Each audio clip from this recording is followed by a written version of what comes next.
Ramvilas society 2 માં રહેતા પરિવારોએ બિલ્ડરો સામે વિરોધ નોંધાવ્યો છે। આશરે 70 જેટલા પરિવારોએ બિલ્ડર્સની લોભામણી જાહેરાતો અને ખોટા વચનોનો ભોગ બન્યા બાદ હવે બિલ્ડર્સ સામે મોરચો માંડ્યો છે।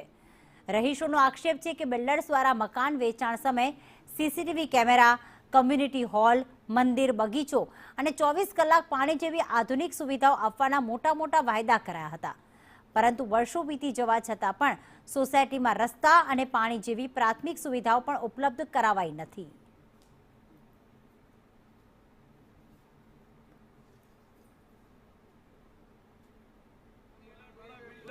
તો અહીંયા બિલ્ડર સામે રહીશોએ મોરચો માંડ્યો છે અને 70 જેટલા પરિવારો દ્વારા આ બિલ્ડર્સનો વિરોધ કરવામાં આવી રહ્યો છે।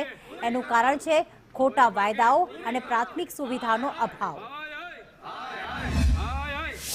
ત્યારે પાણીની 7 દિવસથી ખૂબ જ તંગી થઈ છે। ઘર વપરાશ માટે પણ પાણી નથી અને ઘરનું કોઈ પણ કામ થતું નથી। પરસોત્તમ માસ ચાલી રહ્યો છે તો અત્યારે શું માણસો સવારમાં પૂજા કરવા જવું હોય તો પણ બિલકુલ પાણી છે નહીં। મહેમાનો આવે છે તો પણ પાણી ક્યાંથી લાવવું, બહુ પ્રોબ્લેમ છે અત્યારે પાણીનો। જલ્દીથી એનો અમલ થાય તેવું બધા વાત કરી છે। લાઇટનો પણ પ્રોબ્લેમ રહે છે અને પાણીનો પણ રહે છે।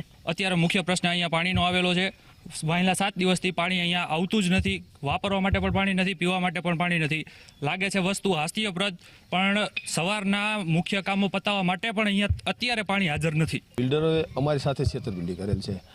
જે પણ સુવિધાઓ અવસરમાં આપી હતી એમાંની એક પણ એમને પૂર્ણ કરેલ નથી। હવે 7-8 વર્ષથી અમે મકાન લીધા, મકાનમાં જૂના થઈને મેન્ટેનન્સ ચાલુ થઈ ગયા છે, પણ અમને કોઈ સુવિધા મળી નથી। 5 વર્ષ પહેલાં મેં મકાન લીધું ત્યારે બિલ્ડરો છે અને સ્કીમ ડેવલપર જે છે એમ અમને આબલી બતાવી અને મકાન પોરવી દીધા, પૈસા લઈ લીધા રોકડા।